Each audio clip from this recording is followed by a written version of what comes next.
జనవరి 29 దేవుని వాక్య ధ్యానం. మీ ధైర్యమును విడిచిపెట్టకుడి. హెబ్రీయులు రాసిన పత్రిక 10వ అధ్యాయం 35వ వచనం.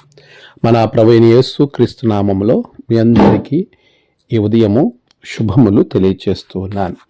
ప్రియులారా, దేవుని మహాకృపలో మనం మరొక దినాన్ని చూచే ధన్యతలోనికి ప్రభు మనల్ని నడిపించినందుకు ఆయనకు నేను కృతజ్ఞతాస్తుతులు చెల్లిస్తూ ఉన్నాను. ప్రియ విశ్వాసులారా, అందరూ క్షేమంగా ఉన్నారు కదా? ప్రభు మహాకృపలో మీరు క్షేమంగా సంతోషంగా ఉన్నారని నేను తలంచుచూ ఉన్నాను. దేవుడు మనకిచ్చిన ఆశీర్వాదం ఎప్పుడు కూడా గొప్పగా ఉంటుంది. ఆయన చూపిన ప్రేమలో మనం ముందుకు వెళుతూ ఉన్నాం. ఆయన మనలను ఉన్నతమైన స్థితిలోనికి నడిపిస్తూ ఉన్నాడు. ఈ రోజున ఏ పని చేయాలన్నా అనేక సందర్భాలలో మనిషి భయపడుతూ ఉంటాడు, లేక వారిలో ధైర్యము లేక వెనుకంజు వేసేవారుగా కనబడుతూ ఉంటారు. హెబ్రీ గ్రంథకర్త చెప్తూ ఉన్నాడు, మీ ధైర్యమును విడిచిపెట్టకుడి, దానికి ప్రతిఫలముగా గొప్ప బహుమానము కలుగుతుంది. నిజమే, మనకున్న సందర్భం ఎలాంటిదైనా, మనకున్న స్థితిని బట్టి, మన చుట్టూ ఉన్న పరిస్థితులను బట్టి ఉన్న ధైర్యాన్ని కూడా కోల్పోయిన వారు అనేక మంది మనకు కనబడుతూ ఉంటారు. కానీ వాక్యం మనం చెప్తుంది, శ్రమలో నువ్వు ధైర్యాన్ని అస్సలు విడిచిపెట్టొద్దు, ధైర్యంగా ఉండు. ఎందుకంటే మనకి ధైర్యము మనకంటే ముందు శ్రమపడి ఆ శ్రమను జయించిన ప్రభు అయిన క్రీస్తు వారు మాత్రమే. అలాంటి దేవుణ్ణి మనం కలిగి ఉన్నాం. ఆయన ద్వారా మనము బలము పొందుకున్న వారమై ధైర్యాన్ని తెచ్చుకున్న వారంగా ముందుకు కొనసాగింపబడాలి. ఈరోజు దేవుని వాక్యాన్ని కనుక గమనించినట్లయితే, యెహోవా యందు భయభక్తులు కలిగిన వారికి బహుధైర్యము అనేది పుట్టింపబడుతుంది.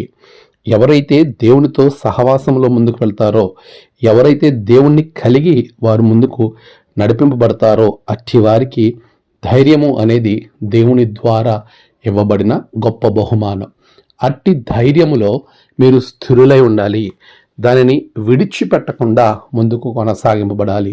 షద్రక్, మేషక్, అబేద్నెగో ఒక రాజు ఎదుట నిలబడి ధైర్యంగా దేవుని గురించి సాక్ష్యం చెప్పగలిగారు. అనేక మంది భక్తులు దేవుని గురించి సాక్షిగా నిలబడగలిగారు, కానీ తమ దేవుణ్ణి మాత్రం ఎన్నడూ పరిస్థితిని బట్టి వదిలిపెట్టలేదు.